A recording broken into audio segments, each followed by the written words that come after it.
Hello and welcome to Long COVID Physio Podcast. My name is Darren Brown. I'm a physiotherapist and I am living with long COVID.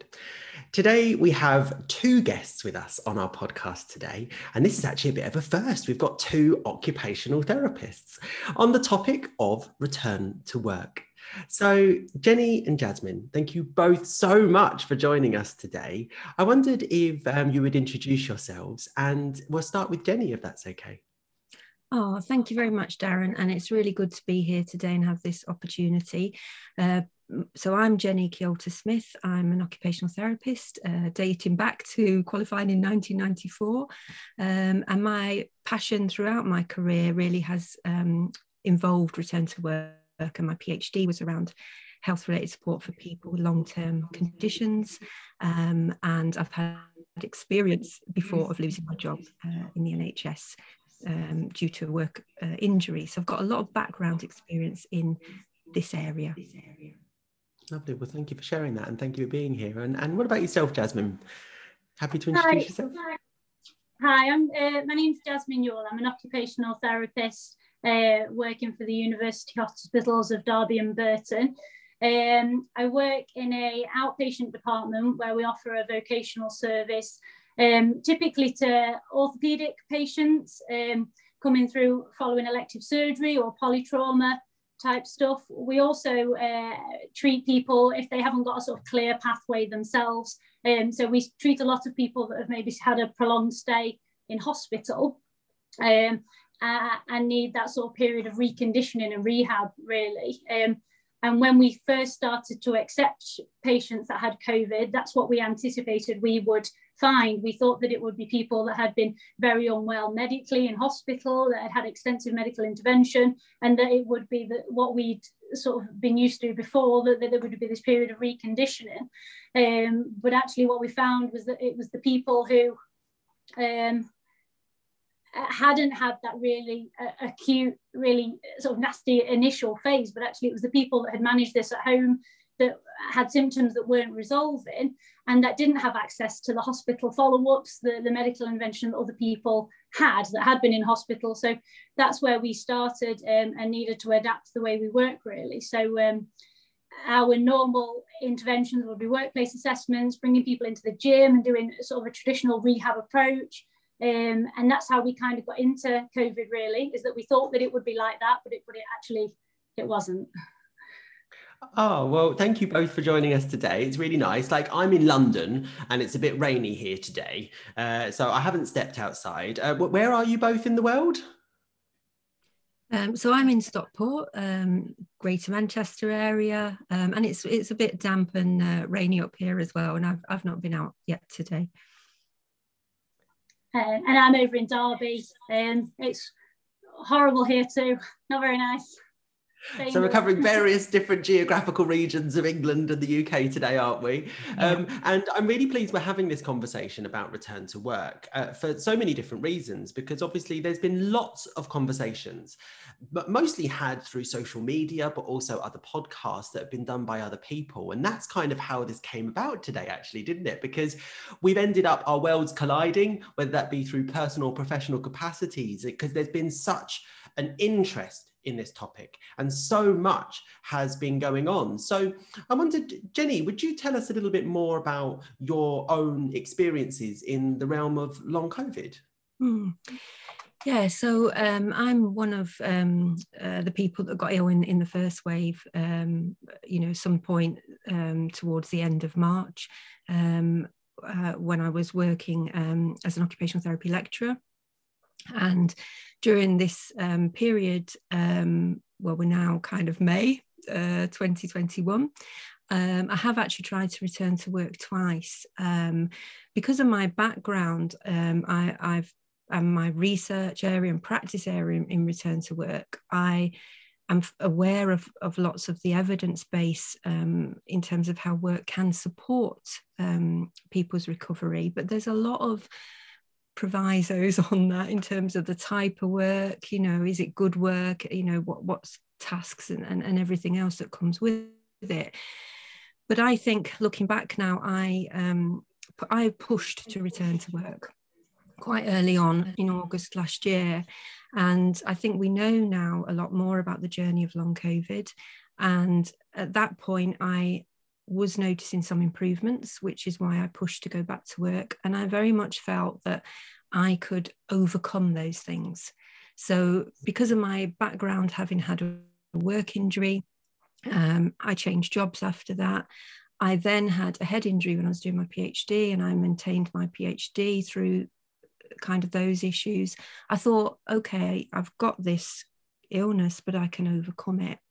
And that return to work didn't have occupational health involvement. It had GP, and GP is fantastic. This isn't any issues with GP, but it was the more traditional phased return to work, you know, sort of increasing the days over a short period of time. And basically I became quite unwell, had time off again. And then in November, I thought, you know, I'm getting on top of this again. I can do it, you know, and the passion to want to be at work, you know. So I went back again, but this time with occupational health on a very much more slower, graded, extended return to work. It actually stated 1 to 4 hours a week at the beginning. So I did that, and I was a bit strategic, and I said to my manager, you know, Christmas holidays is in this period, so you know it's a good time to kind of come back and do those things. But come January, I think I maybe got up to about 7 hours within a week, but over, not in one day, not over several days. I found that I was relapsing again, to the point, the example that I've given in quite a number of things now is I tried to get the clothes out of the tumble dryer and I couldn't get back up off the floor, you know. So I felt the compromises to my health and well-being while I was trying to work and still trying to manage long COVID without having been to a long COVID clinic, you know, without really getting to the bottom of all the factors. Currently, I'm now been back off work since January, and I've now been deemed unfit for work twice. I've pushed to go back to occupational health, and I'm very hopeful. I am making improvements again. I'm hopeful that I can get back to working. And these are the thorny, tricky issues around really what can employers do to support people like me, you know. And I think there are ways, and that's hopefully what we're going to sort of explore further today. Yeah, that's really, thank you for sharing that, because it's really interesting, because I could feel parallels there from what you were saying in my own experiences in terms of the prolonged or protracted experience of this, and then alongside the episodic and almost unpredictable nature of living with long COVID and the implications that has on not the desire but the ability to be able to participate in things that are really meaningful to us, like our roles in our jobs. Absolutely, yeah, definitely agree with that. Jasmine, obviously you're working clinically in this area. Is that something that you're hearing from people that in your service in terms of difficulties with returning to work? How is this functioning in where you are in your role? Absolutely, yeah. We've had so many referrals through for patients specifically struggling to get back to work, and many of those have been staff, NHS staff that work for the hospital and services, and returning to work has been a real challenge. I think not just because in itself the symptoms themselves are making people feel so unwell for such a long period of time. People aren't having access to perhaps the assessments and interventions that they feel they might need. So there are delays in those care. As you were saying, the way the symptoms present, it can fluctuate, can't it? There's no predictable pattern. And I think to begin with, people are really distressed, people are really anxious, and they push and push to try and fight against these symptoms. And I think after maybe a few months, and I mean so maybe 4 or 5 months, sometimes people seem to find a balance and they can have a little bit more consistency. And that's the kind of time we start to even talk about having those work conversations. But I think also it's not just on an individual level. I think the return to work process lends itself to people who are expected to make sort of incremental improvements in the same way that you would rehab anything really. say, I mean, you'll know a lot more about this as a physio, but the idea of building muscle mass in general is the idea of overloading that muscle to the point that it needs to repair and regenerate as a bigger muscle to become stronger. And that's our idea of rehab, and that's society's idea of rehab. So it's the same in the return to work process, in that there's this expectation that you will just, the more a workplace pushes someone, the more they expose someone to the demands over that 4-week period, that is the rehab process in itself. And by the end of that 4-week period, you've had that opportunity to, you know, manage everything by then. And that doesn't seem to be the process at all, especially if people are experiencing fatigue. And I'm not saying that isn't the way it will happen, but it's a case of needing much longer, I think, of needing a longer amount of time on a fixed hours, so that people can really adapt to that rather than being pushed to be able to go through this phased return. So I think on an individual level it's really difficult, but then also the process that are in place to allow someone to return to work, the two just aren't particularly compatible at the moment. Yeah, like you've for me, you've kind of really hit a nail on the head there. And I wrote a couple of things down. I'm going to be honest, because my memory is also quite affected by living with long COVID. So that's one of my strategies. So if I'm looking to the side and writing, it's because I'm writing things down. But I wrote down 4 things from what you said there. So the first was that there's an awful lot of NHS staff that are coming to your vocational rehab service. And I think that's such an important feature, isn't it? Because we know that healthcare professionals are at higher risk of contracting coronavirus by the very nature of their job, and the evidence is emerging that are increased risk of long COVID, but equally so are also incredibly passionate about being part of the responses to the pandemic. And from my own experience, was very happy to rush back to work after acute COVID, as I wanted to be part of that, and then possibly suffered the consequences for it long term. And I think, because you then mentioned about fast returning to work and rest periods, and that it really sticks out to me in terms of what my own personal journey was, but then also about the incremental element of rehab and how it's such an important topic, this topic of incremental rehabilitation, because I think we've lost the value of maintenance and stability. And it's like, this is a unique opportunity now with a global pandemic to look at those opportunities of what the value of stability and maintenance is, to enable people to return to work or do the things that are important to them. Mm-hmm. I'd like to pick up on a point that you've said there. I don't know in terms of what you're thinking in terms of maintenance and what Jasmine is saying, but I've been looking or reflecting on this concept of illness work by Corbyn and Strauss going back to the 80s. And to me, there's a lot of illness work that we need to still do when we're returning to work. So we might have the consistency in order to enable us to return to work. But the very fact that when we're at work, some of those symptoms can become more problematic again, or we might still be having to attend appointments and follow certain regimes, you know, the pacing, exercise. I'm saying that very cautiously, but that's because I've got frozen shoulder and breathing exercises to do. So we've got all these things that we still need to do within the context of work, even if we're maintaining some level of consistency. And one of the things I'd like employers to embrace more, and I don't have research to really know what they're doing, but picking up, is that if we're returning to work, but we've still got so much going on, like we might be only just getting access to the long COVID clinic or to appointments, they might give us time off to do that. But there are costs and consequences of going to appointments, the energy in going to an appointment. So they might give you time off the day before, but you might get a term I'm drawing from the chronic illness latest work, is the payback, you know. So while we're at work, the extra things that employers can do to help us manage our illness work, I think is really important. That's a phrase I've not heard of before, and I actually quite like it. So my area of clinical practice is in HIV and cancer. And I've said for a long time that many of my patients have reported that almost having the chronic health conditions is like a full-time job.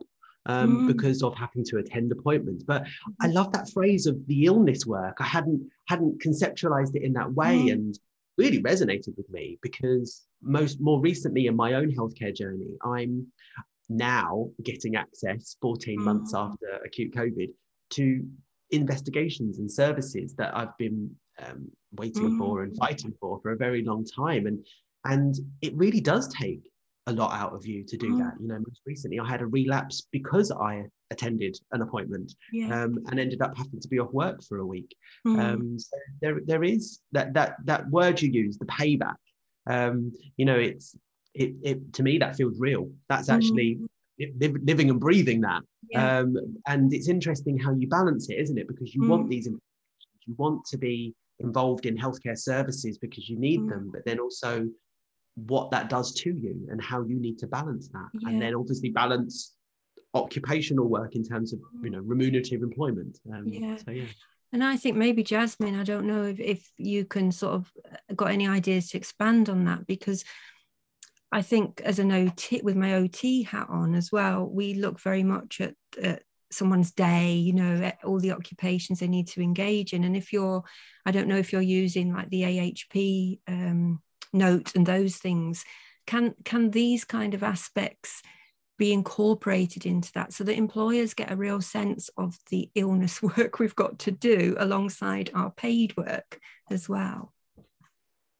Absolutely, yeah. The AHP report is a fantastic tool, even if it wasn't used in the traditional way in that we use it to certify sickness absence, but just as a tool to try and process. And I know Kathy Thompson spoke about this, about how she used it in a recent webinar, and it can be really valuable. And I think it's trying to bring it all together, which for us has been a challenge, actually, because with working primarily in orthopedics, we've been very task orientated. You know, we like to simulate a task, we like to quantify how long someone can do that for, and then communicate that with managers. Whereas actually with this, it is trying to conceptualize this whole all the work that somebody needs to do, and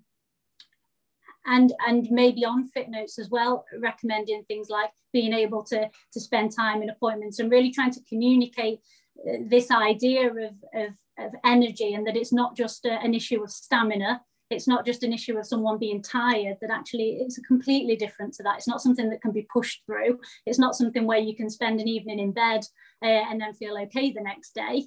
And I think they're the sorts of things that can be communicated really well through AHP notes and letters and communicating. I think as healthcare professionals, we're in the best place to communicate some of that, because you wouldn't expect managers or employers to necessarily understand those concepts, I think, unless they've had sort of lived experience themselves.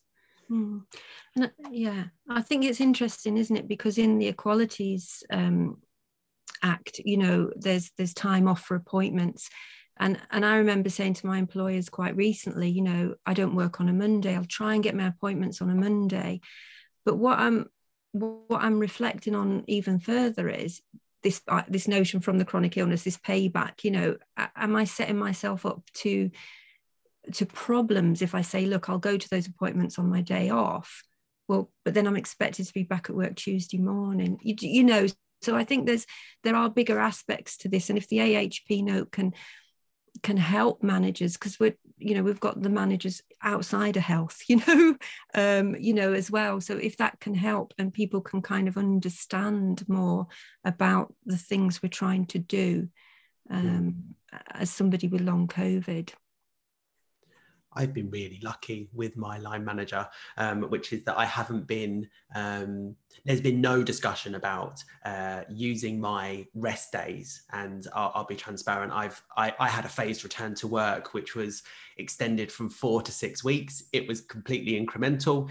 It worked, to be honest. It was what I needed in terms of building up days, hours and duties at work, but I've not worked full time since September last year. So I still use a day of annual leave 1 day a week. And that's a purposeful pacing strategy as well. But there's been no sense that I need to have my appointments on my rest day, which is my Wednesdays off in the week. And I feel really fortunate for that, because as you were saying it there, it was almost just the penny dropped for me for a moment. It was like, oh yeah, because if you're doing all your appointments on your rest days, that's like having a full-time job because of the illness work that you described. And I wondered if either of you would be able to describe what this AHP note is for anyone that maybe doesn't know, and for anyone that doesn't know that abbreviation, that stands for Allied Health Profession as well. So what is the AHP note? I think Jasmine would be, I mean, I do know about it, but my head's not in that space. So Jasmine would be best placed to talk about it.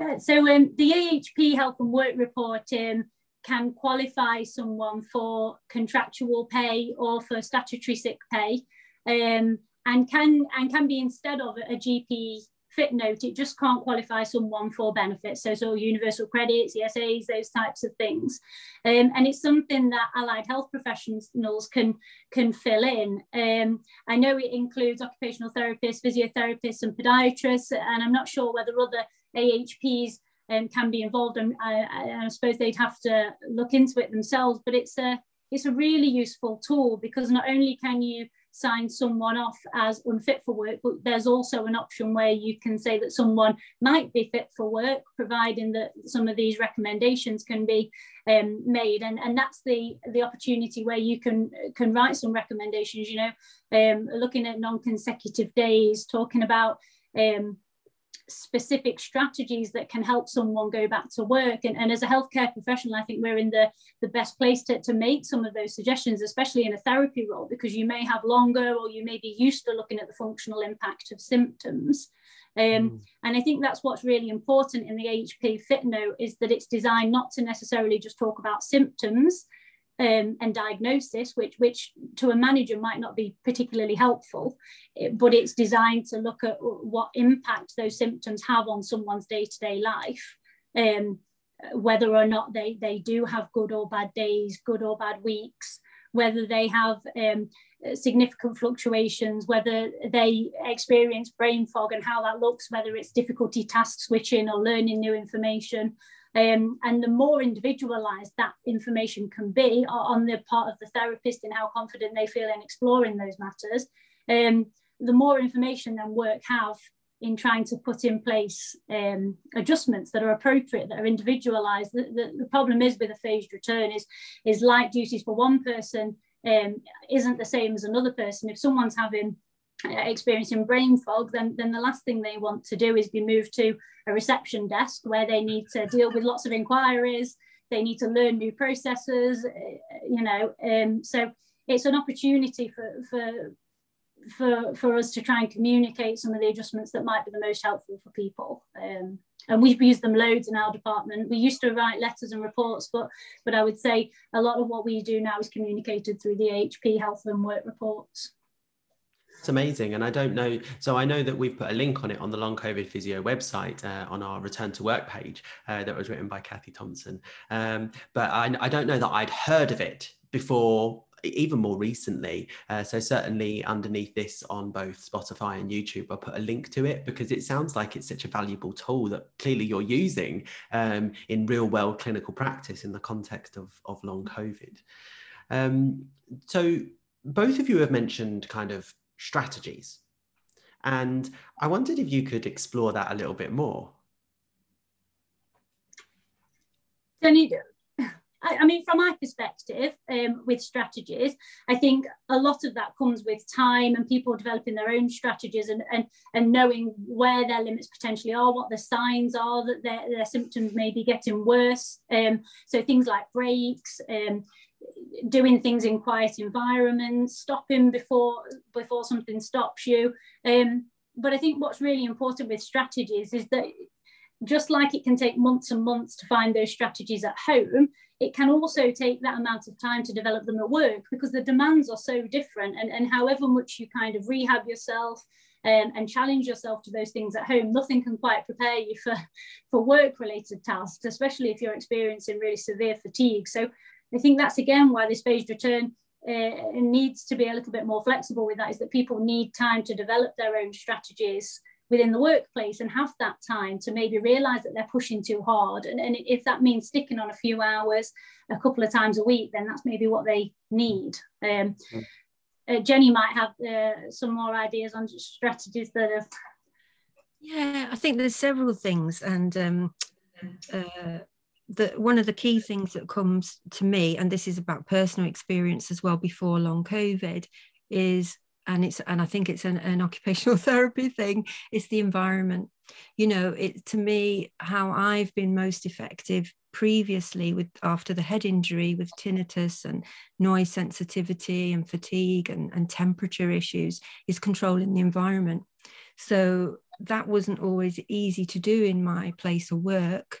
But at home, I've got much more, a better opportunity, to control my environment. So that those are some kind of strategies. I think some people, again, I think it's very individual as to what works. So, I've heard some people like noise, no words are going now, but noise blocking headphones and things like that. I think there's a range of strategies, but I think that's where some employers, maybe without things like the AHP Fit Note, without occupational health or GP Fit Note, they won't really understand. And I've heard people say to me, oh, well, my employer's been really supportive. They're giving me a 2-hour rest break in the middle of the day. But, the day's 2 hours longer, and so that really isn't a strategy to actually enable that person to really help. And I was thinking as well, there are other things in terms of access to work, is a service that can be incredibly valuable for people because it will provide things that can help, like Dragon software. They might make recommendations for blue screen filters. They might make recommendations for text read and write, those sorts of things that they might, they will do an assessment and see, are there things. And I've even heard in the past that, well, Access to Work have provided transport, say, for people that have epilepsy, occupational therapists that work on home visits. So I think strategies might be things we can do as individuals, but they might be also external things that people can provide. So it's the Department for Work and Pensions that you would apply for the Access to Work assessment with agreement from your manager, and they offer some grants as well. So I know also people have talked about having a buddy, so strategies where you might need somebody else to kind of check things, or my work's very cognitive, based. There's a lot I'm going to have to do, around if I'm producing teaching materials. I don't want to present materials that have got spelling mistakes in or inaccuracies to students, so I think it's individual, the strategies of what might work, and how colleagues might play a role within that as well. And am I right in thinking that Access to Work is a governmental scheme but specific to the UK, that supports people that may be with having experiences of disabilities, about assessments of their needs and supporting them with that? Are there other, maybe this is a total tangent, but like, are there other examples internationally as well of things like that, or that you're aware of? Because I know that we have people that listen to this podcast from all over the world. So I'm just wondering whether you're aware of anything else that or maybe we need to ask an OT from Canada at some point or something about that. But I think, I mean, in my old days, I know I've got reports on kind of OC rehab across the world and things like that, but I cannot recall at the moment. But it'd be very interesting. And I think somebody on Twitter from France has been sort of linking in, I'm very keen to know what support. I think that would be an interesting podcast, wouldn't it? The international theme, because we can learn from other countries as well, and of course other countries may have insurance, is it insurance protection schemes, so they, and we do in the UK obviously for some people, but they may be able to access more through different schemes, I think, as well. I don't know, Jasmine, if there's anything else. No, I'm not sure. Sorry, no. Oh, well, hopefully someone on Twitter might tell us when we post this. But I was really thinking there around what you were saying about some of those strategies. And I really liked the way you conceptualized it as strategies that we have within ourselves, kind of like our own internal strategies, as well as like the external strategies that can be there to support us, either in the environments or the people that we're in. And I know that it's taken a long time for me to get to a point of figuring out some of those myself, because I want to give a couple of examples, if that's all right. So like where we work, it's obviously, I work in a hospital, it's busy, there's never enough office space or rooms. And so more recently, we've ended up my team in the staff room as our office. But that also means that there's always people coming in, putting the kettle on, smashing the bin lid. And we're trying to have a meeting and you can't, because there's just so much noise and people come in and they're talking. And it's taken me a long time to get confident to actually say to people, can you please stop making so much noise?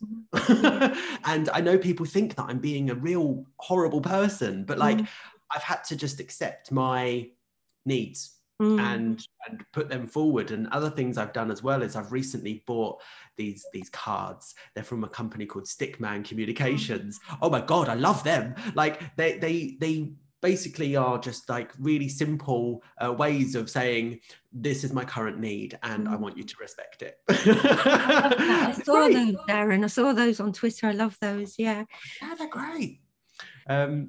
So like one of the things I was going to ask then is, it seems that like Twitter has been like a really important place for disseminating information, but also in terms of advocacy.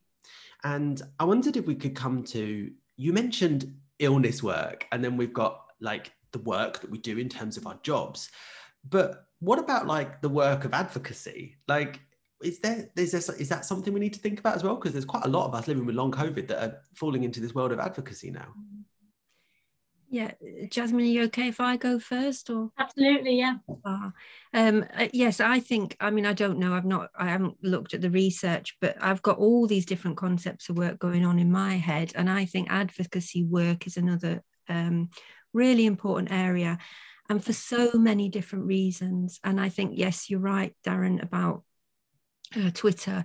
You know, it's that's been a real place of sharing, and even if we take the example of long COVID physio, the work that's been produced, you know, it's out there and it's reaching people. And, you know, I was at the long COVID clinic this week, and, you know, we had a discussion about Jasmine and the long COVID physio. You know, the work that's being done is actually helping healthcare professionals on the front line help people like us. So I think there's a real value to that. But I think the important thing that we need to think about as well is, what's the impression that for those of us that have long COVID, how is this role that we're playing in advocacy being perceived by our employers and colleagues? Because I know my colleagues will have, you know, been, you know, for want of a better phrase, they really will be working their socks off for this last year. They may and may not have replaced my hours, you know. So how do our colleagues feel when they maybe get a snapshot of, you know, oh, this is Jenny, look at her on Twitter? I'm not saying they'd say it in an unpleasant way, but they might question, well, why? How can Jenny be doing this when she's off work? And how can she be doing this podcast?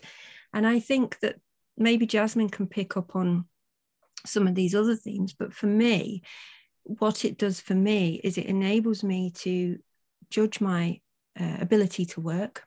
What strategies, we've talked about strategies, what are the strategies that help me? How can I build my confidence, my self-efficacy again in terms of going back to work? You know, have I got the skills to do something like this? So the advocacy work is, you know, prerequisite to going back to work, in my view.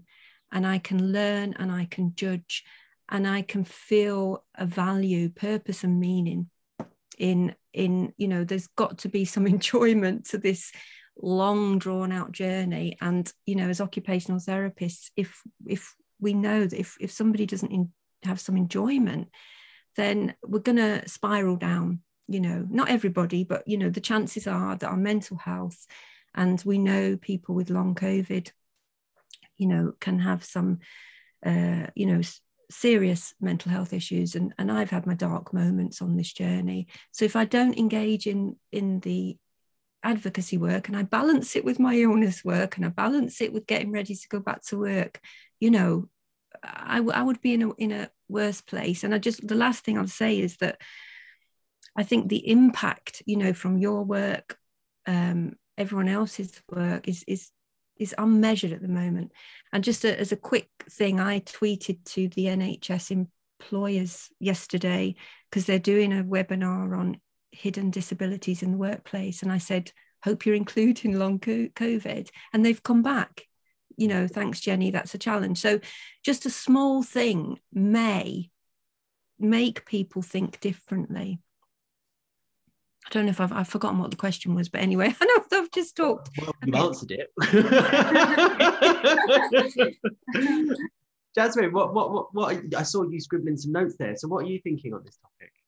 Absolutely. I think just to pick up on a few of the points that Jenny said, I think it's really important before anyone goes back to work, regardless of the severity of their symptoms, is that they try to engage in some of the tasks that might be expected of them at work, even if it is something as what would seem quite simple as working on the computer. If you're in a job where you spend a long time on the computer, but actually in sickness absence, you haven't challenged yourself to that, it's a little bit of an unknown. And for a lot of people with fatigue who are experiencing, again, the brain fog side of things, concentrating on a computer screen for sort of 10, 20 minutes can be really challenging.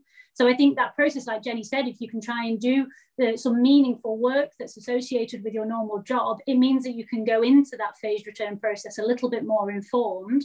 And it means that you can communicate some of those things with your managers. And it might be that you found some strategies that help with that.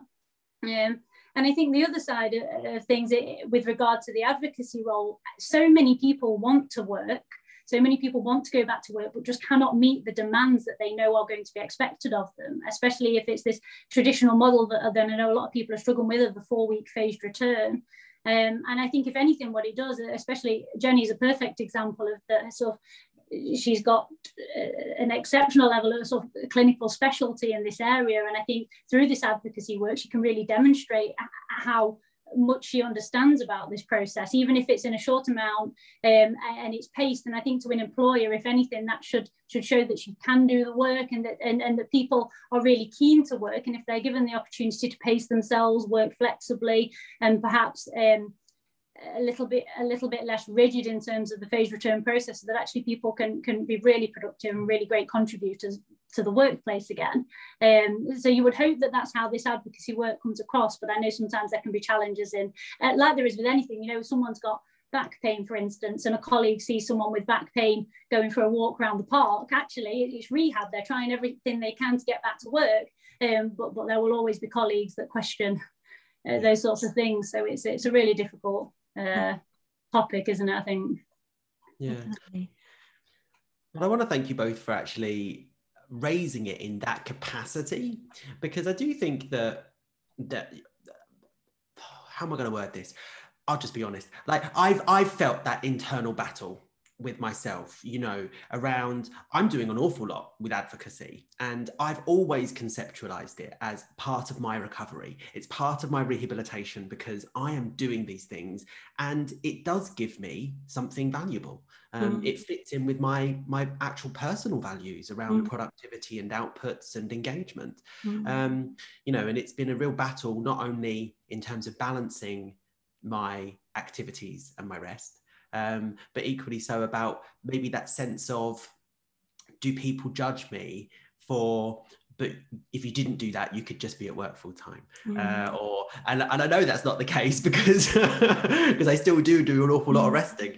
But yeah, I really value the way that you've both conceptualized that, and actually valuing the role of advocacy, and how there are so many different, we could call them work hats, right? You know, there's our illness work, our paid job work, our advocacy work, our many different roles. And that's why both of you are such amazing occupational therapists, because you see it in those lights. And I hope that other people can also have that penny drop for them as well.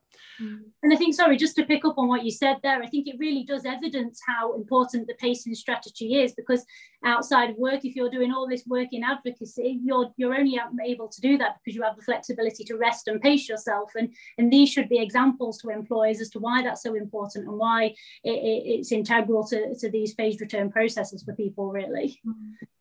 Yeah. Sorry. No, go on. I'm getting passionate now. Well, I mean, I am passionate anyway about it all, and I've what Jasmine said, that's it. What it's linked me to is, you know, there's a lot of research done on what is good work and all the kind of factors and everything. Well, the advocacy work, if I think about, you know, I'm involved in the long COVID support working group, you know, and it's a group with people from HR, from occupational health, physio, OT, pharmacy, NHS, and other sectors. And, you know, there's the factors that are good about that is that, you know, we have flexibility, we have autonomy, we have the chance to say, oh, I can't make that meeting, or I can only make that meeting if I'm in my pajamas, or, you know, I can only stay for 10 minutes, or, you know, I need the camera off today.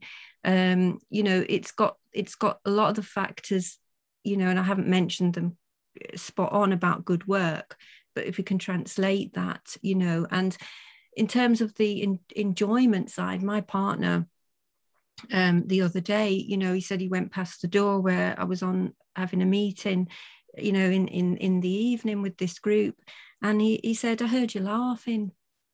And that is striking, because this journey, there's not a lot of laughter, and, you know, it could actually make me feel a bit emotional, because, you know, that shows, it was striking that showed. And I mean, the other hat, Darren, if we've got these hats, is the peer group support work.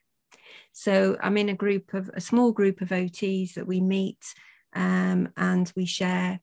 And again, I've had laughter, you know, there's a lot of serious enough stuff, but there's laughter as well, you know. And so there's a lot of work going on by people with long COVID that, you know, could be good models of practice, and in terms of how we get back to work, you know, how we find out that journey. And it may not be paid work. I think very important that we understand that not everybody may at a certain time get back to work, but they may do very other worthwhile, valuable things, you know, that are work to them. And I suppose that's an important concept, isn't it? Because, you know, we do live in a society where we all, you know, need money. And so we need to pay the bills and need to do things like that. And so having paid work has its role, but then I suppose what you've described there is the value to individuals on different types of work that may not just be the paid work that we do, but the value to the individual on those other types of work. And I know that certainly, thank you for bringing up peer support there, because I think it's an incredibly important topic as well. And I know that that's something that I've gained an awful lot of value from, and, you know, that it's invaluable, in fact.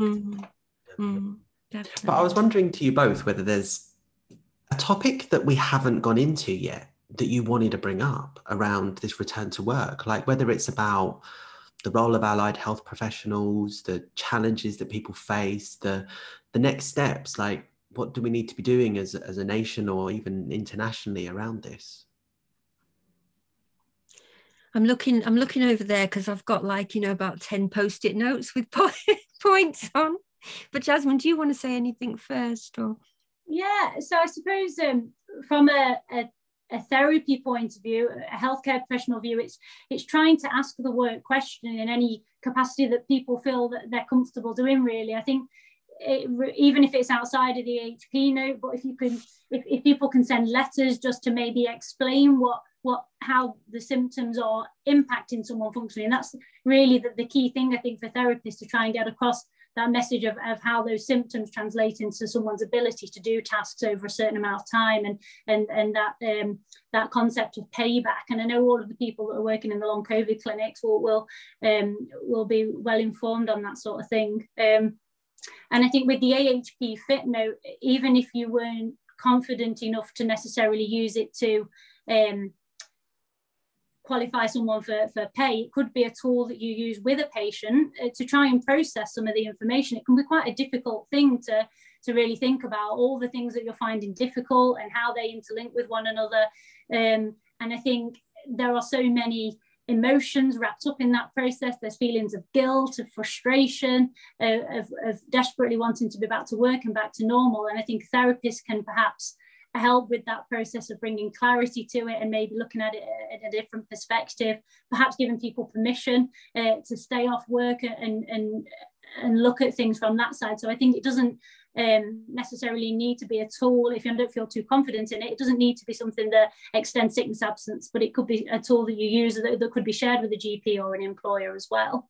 And I think very similarly for employees who are going back to work to maybe try and, if they don't have access to therapists, to try and think about some of the things that would really help them in the workplace, and maybe have that open communication with a manager, talking quite honestly, not just about symptoms or diagnosis, but how this is affecting them, because I think that's the only way a manager can then have any chance of facilitating a return that is going to be suitable, really.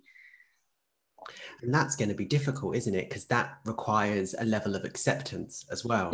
That's a real challenge. And also trust, I suppose, because you know, you need to have that trust with the individual you're sat with to be able to share those vulnerable pieces of information about how you're struggling or experiencing this journey.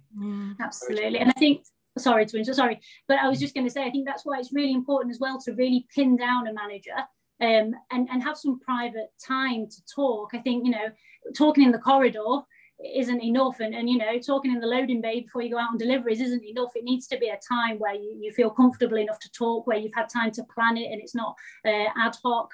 And I think that's what's really important as well. That's what I'd not really thought about that until recently. One of my patients said recently is that they're really struggling to just pin their manager down. They have these really quick conversations and they don't feel like they have the chance to really explore potential options for a return to work. So I think that's really important, having the right environment to have those discussions.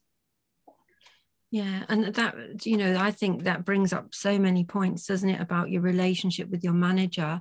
And sorry, Darren, but I'm going to have to go to another hat, you know. But one of the things that and it's not a work hat, kind of, but one of the things I kind of chew over is, you know, there are people outside of healthcare working.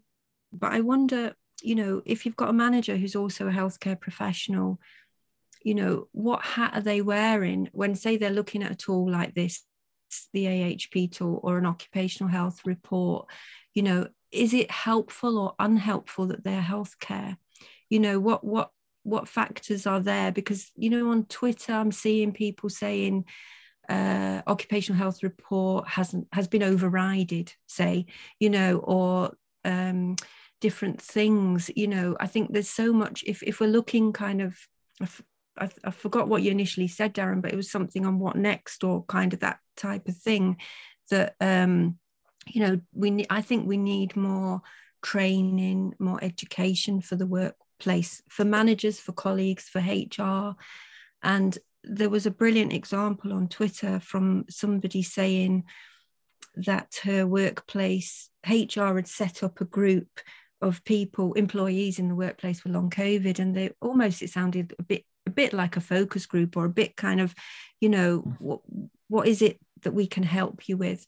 And I think for somebody on their own, you know, depending on the relationship with their manager, it could be very tricky.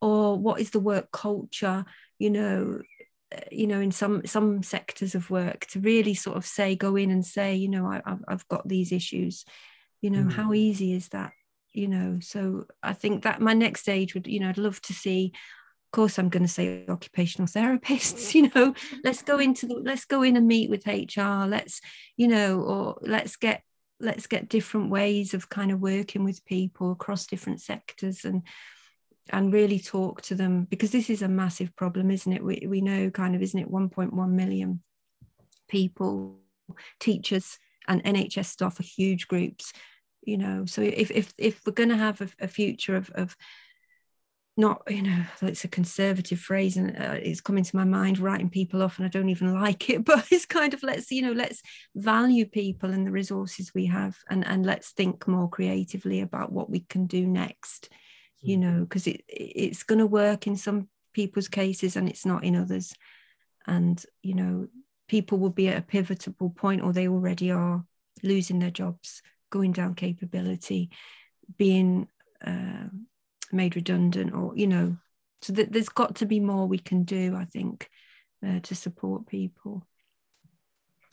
Yeah, and unfortunately, there are some wonderful examples of how it works well, and people that have been amazingly supported in their return to work, and it's been flexible and individualized and person-centered. And then you also do hear of really unfortunate, terrible examples of people that have not been supported and are in terrible situations in terms of their work and their lives because of what's been going on.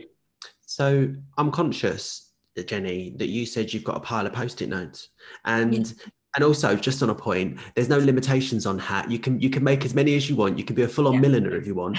But what have we not covered on your Post-it notes? Yeah. Okay. Well, so one that, this one here. So and this is a strategy, isn't it? You know, we've got strategies, and for me, it was about support. So in negotiating things in the workplace is around, you know, for me, people may disagree with me, but for me, the union can be a good source of support in difficult conversations in the workplace. And some people, you know, in the NHS, as occupational therapists, we're in the union. Most of us, you know, if unless we choose not to be, if we're a member of our professional body. But do people now want to consider joining a union? And if they do, the TUC say that they may not be able to get the full level of support, but they'll certainly get pointers if they join post having COVID. But there's a lot of work going on with the union, with TUC Equality. I've just done a survey around these issues. So there's things that we can look at that might help people. So I think the survey is still live, but that's the TUC Equality one, but will look interesting to see what the findings are. And the other thing, just quick, it's not on my Post-it notes, but it was something, Darren, you were saying about Jasmine, about strategies.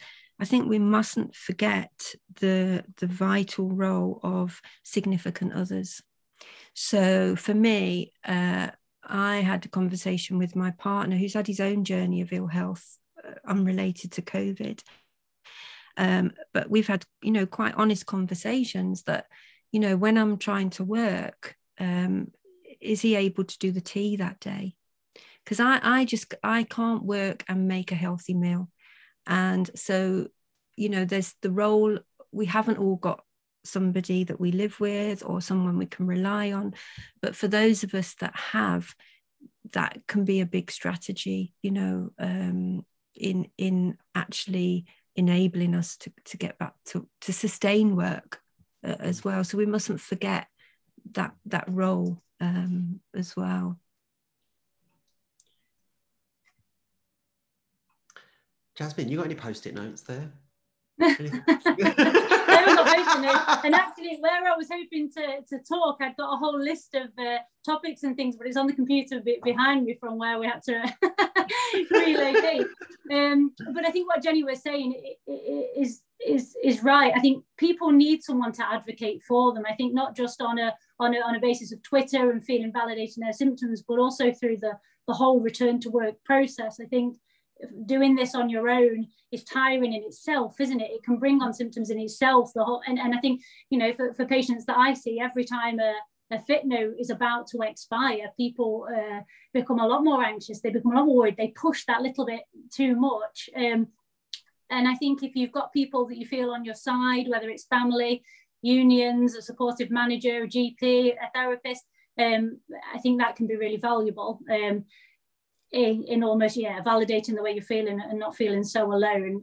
A lot of the patients that we see find that really important, and I think that's a big part of what we do as therapists as well. It's not just the assessment process, the sort of the new kind of rehab that we've got used to now, but it's also just listening to people and believing people and trying to communicate that on their behalf with managers, especially if that relationship with the manager is perhaps broken down, especially for people, I think, who don't have control over their workload like some people do. I know if people do have control over their caseload, it can bring up its own issues in that when do you stop pushing yourself as well. But for people who maybe work in on production lines. They work to very strict time frames. They need their manager on board to be able to allow them to put strategies in place. They are reliant on somebody making those changes for them and making it possible. So I think that advocacy role fits in with that as well. And then unions that can get involved, any kind of support is so valuable, I think. Mm. Yeah, absolutely. Like I know that obviously we have a strong culture of unions in the UK. It's very different in other countries. I know there's a very anti-union movement in the United States. So obviously that's a very kind of like UK context specifically. But you mentioned both about kind of the support mechanisms that are in place for people. And, I also really valued what you said there about if people have significant others or partners in their lives, the role that they can have.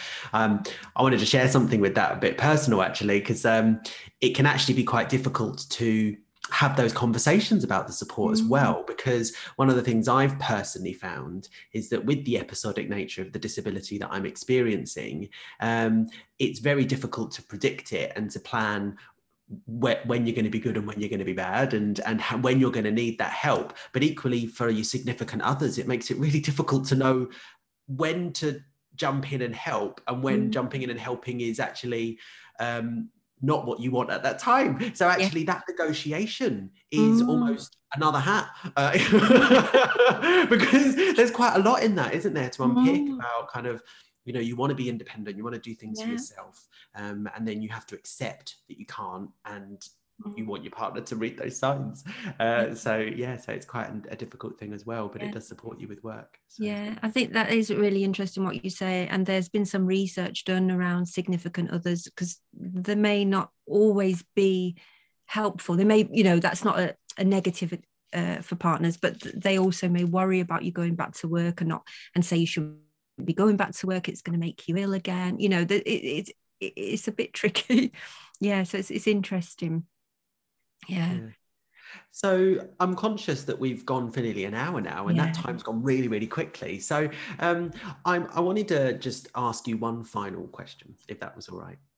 So if anybody is currently wanting more information about return to work, where would you signpost people to if they haven't got access to a long COVID clinic or to an allied health professional or to a supportive manager?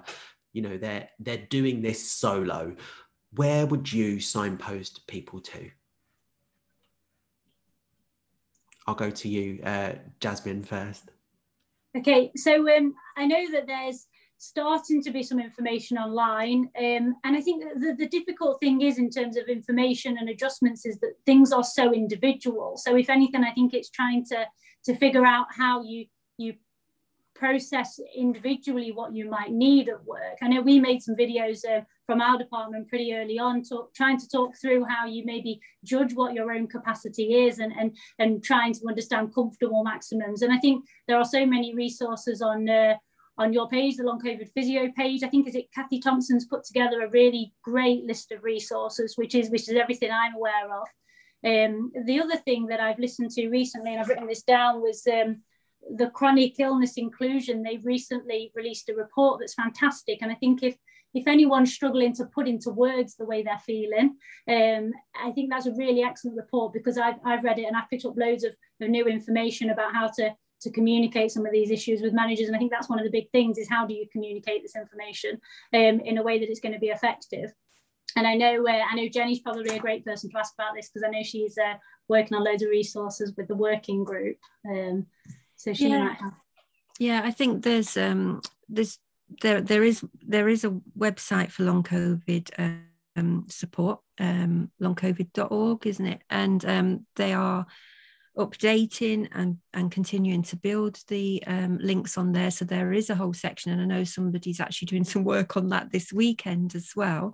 So that will cover different things. And there are, in the UK, there's some very good helplines. So that the Equality, I forget the name, the Equalities Commission or whatever it is, they've got a very good helpline. So that will be in those resources where you can discuss things around, am I likely to be eligible for reasonable adjustments and things like that.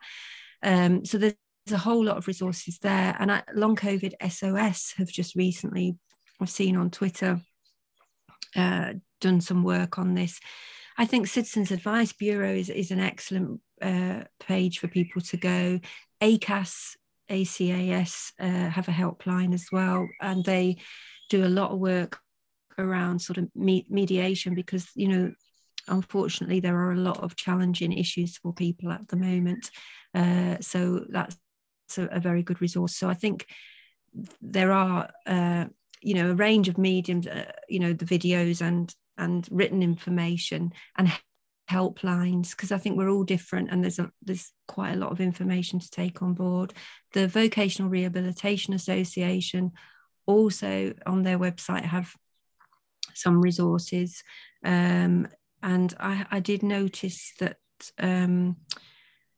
Sheffield Hallam University have a whole booklet on kind of, I think long COVID physio put that out on pacing in the workplace and things like that. So I think it's growing, but I think that we need to make it easy for people to navigate, because it's having long COVID, you know, it's like being a student on a course that never ends, you know, and we are forever, you know. I like that. Just, you know, night and day, you know, we're trawling for things, because, you know, that's I suppose my last comment is that we're working the illness work to find that little extra bit, you know, to manage all our symptoms. And if we don't do that work, are we going to miss our recovery point, you know? Yeah, so I think it's hard. I think people need easy, accessible information, really. Yeah. Brilliant.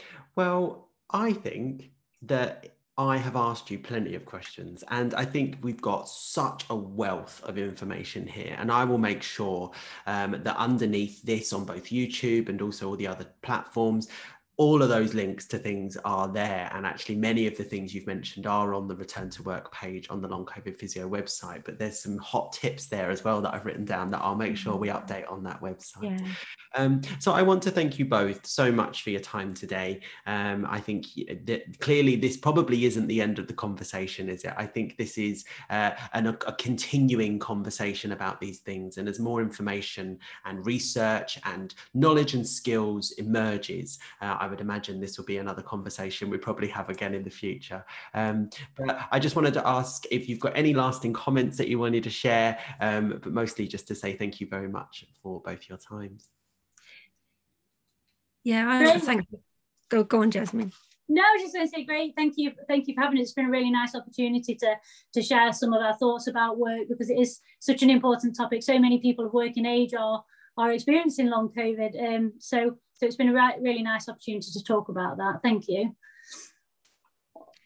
Yeah, and I feel very much the same. And I'll share just the last thought from when my NHS job was terminated, even though I was working full time. You know, that door shut, but other doors opened. And so, you know, it can be very hard to be positive sometimes, but, you know, if one job does close, it doesn't mean that you're unemployable in the future. So, you know, I've really enjoyed talking, and I'm looking forward to seeing more on Twitter and different things. So thank you very much, Darren. Yeah. And what a positive note to end on. So thank you both very, very much.